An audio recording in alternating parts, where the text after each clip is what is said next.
Hi there BookTube, it's Eleanor here and Matilda, and today we're doing a bit of a video to start off with together, and then I will be doing some. So what we're going to be doing today is a little bit different. We've been away for nearly 3 weeks, me and Matilda, and when we came back there was lots of packages here. Some of the things I have bought for myself, some of them are subscriptions, some of them are books, some of them are not books, some of them are things that were kindly sent over to us, and some of the things belong to Matilda. So I thought that Matilda would join me for the things that belong to her, and we're going to do those first. So we received a package from the wonderful, beautiful, inside and out Jen Campbell, who I absolutely adore, and she very, very kindly thought of us because of Matilda, and she sent us a copy of her new children's book, which is called Franklin's Flying Bookshop.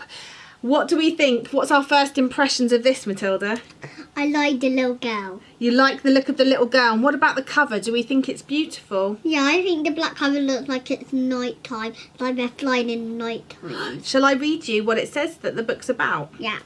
It says on the back, Franklin the Dragon loves books and likes to read them out loud for everyone to hear.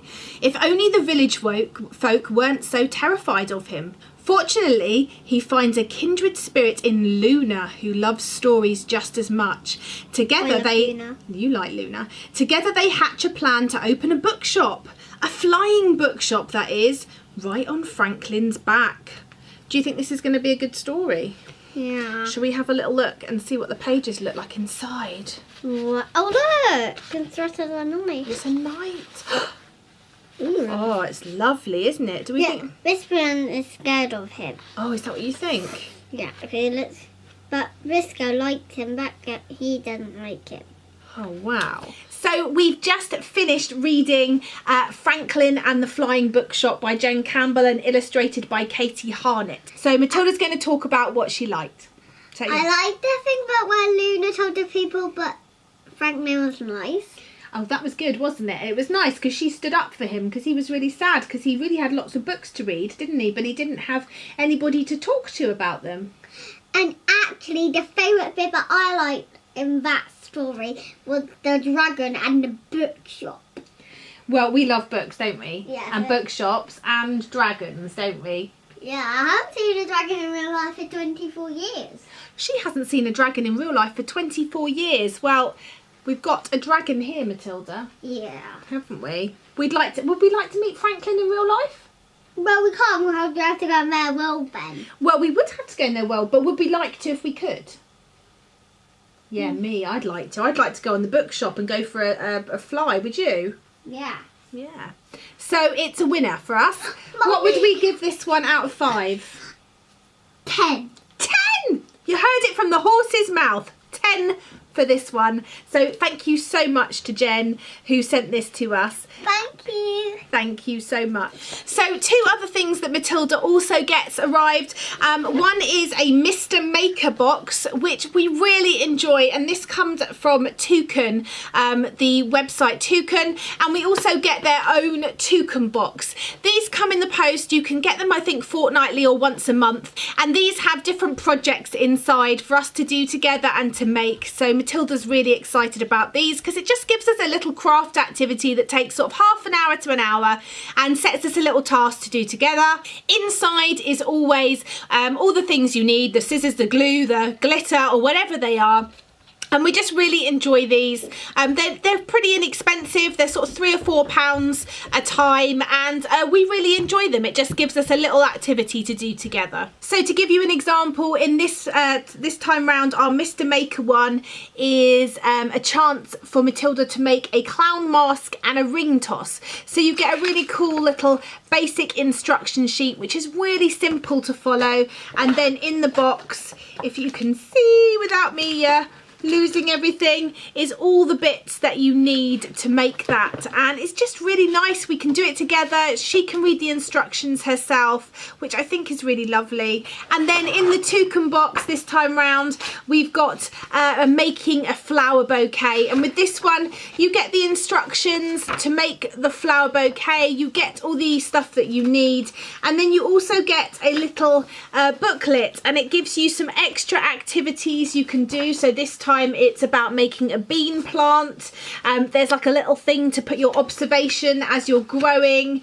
It talks about parts of the plant and different petals, and it's just a really nice little extra activity book. So I'm really excited to be doing those with her.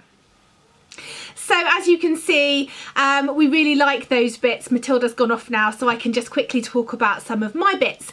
One of the things that I need is a new iPhone case. Mine's got a bit grotty, and I saw this online. I haven't tried it yet, so I don't know what it's like. I've literally just opened it, but I wanted one that maybe would be able to also hold some of my sort of coins and or maybe some notes, so that when I not for every day, I'm going to keep my purse, but just, you know, when I go on a night out, I don't often need to take much, just like some money and my phone. So it'd be quite good if it was in a sort of purse form. I did want one where the phone sits inside and it shuts, because I have a habit of dropping it and I don't want the case to get smashed. So I'm hoping this one will be good. I thought it was quite nice, relatively cheap, so I'm really excited to try that out.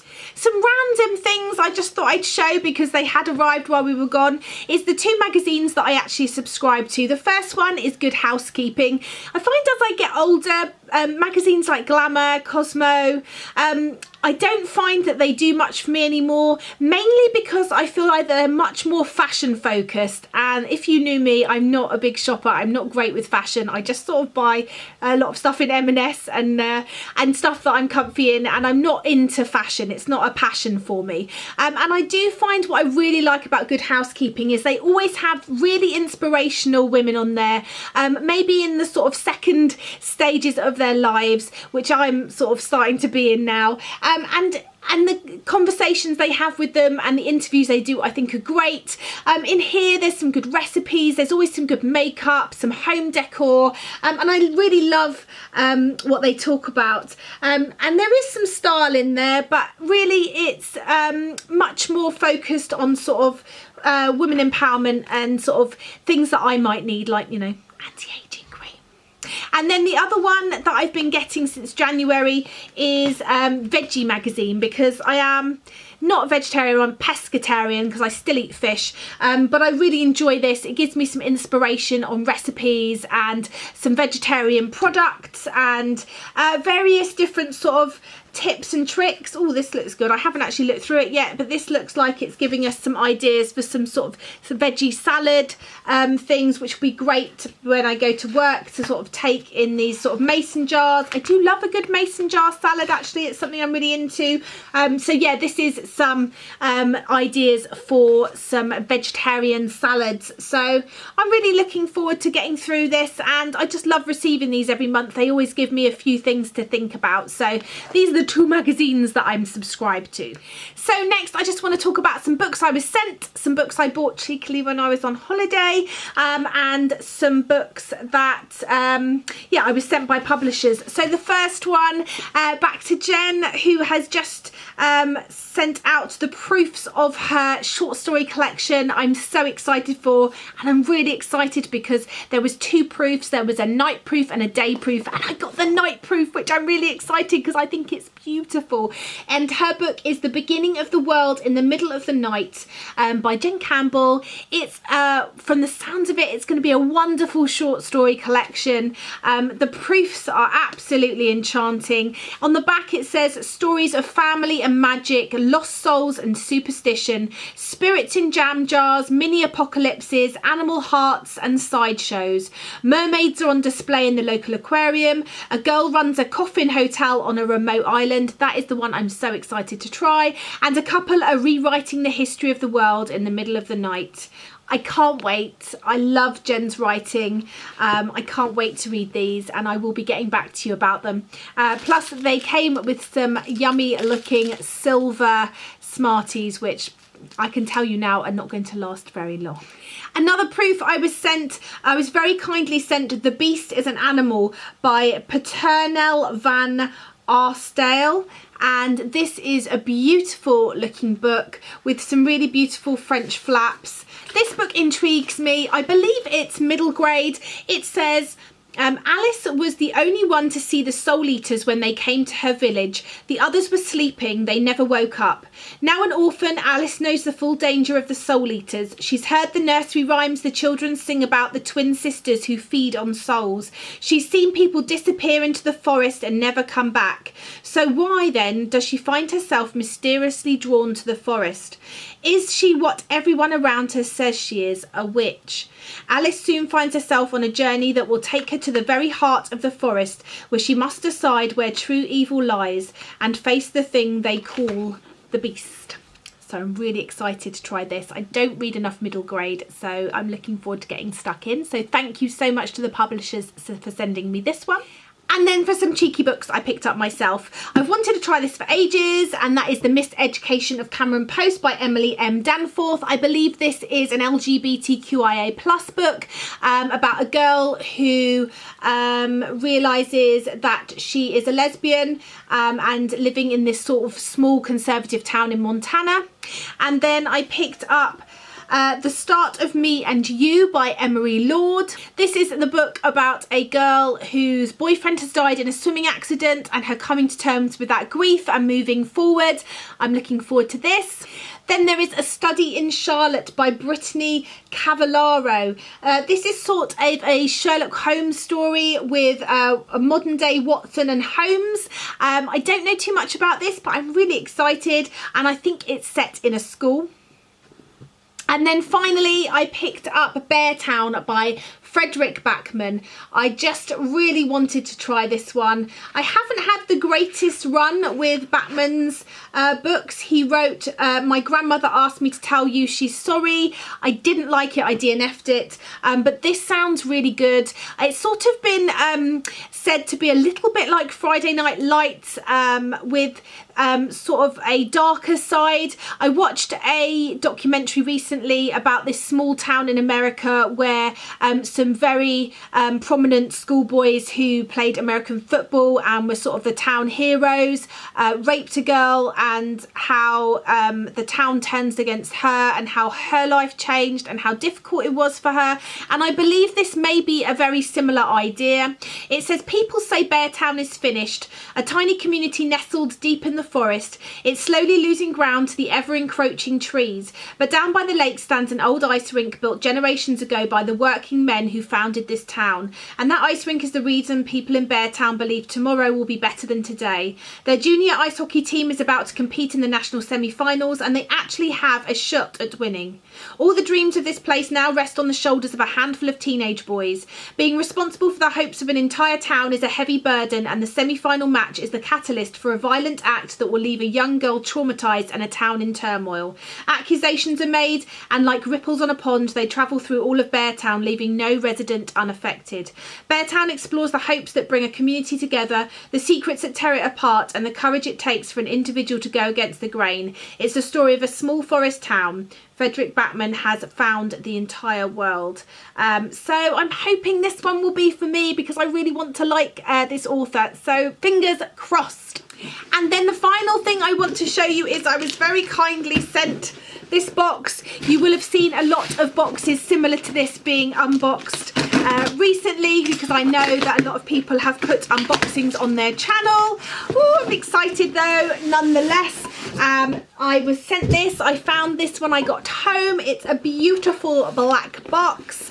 Let's open it up and see what's inside. So inside, under the bubble wrap, is a beautiful book, which is The Language of Thorns by Leigh Bardugo, and I believe this isn't the full book. This is a collection of 6 short stories. So maybe it is the full book. It's a collection of 6 short stories. It says, travel to a world of dark bargains, struck by moonlight, of haunted towns and hungry woods, of talking beasts and gingerbread golems, where a young mermaid's voice can summon deadly storms and where a rhythm might do a love-struck boy's bidding, but only for a terrible price.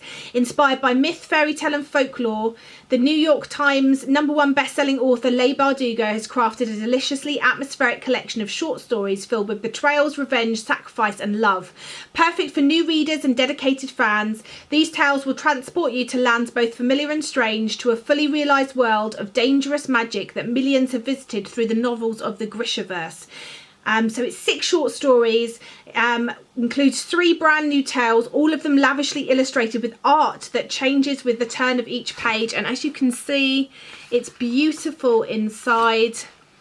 So I think this might be the complete thing. It's a 6 short stories. It's beautiful. And also in here are 3 candles. There's the Too Clever Fox, which is like a mulled wine and it's sparkly. I've got 2 of the Too Clever Fox. So I've got 2 mulled wine ones. I'm very lucky.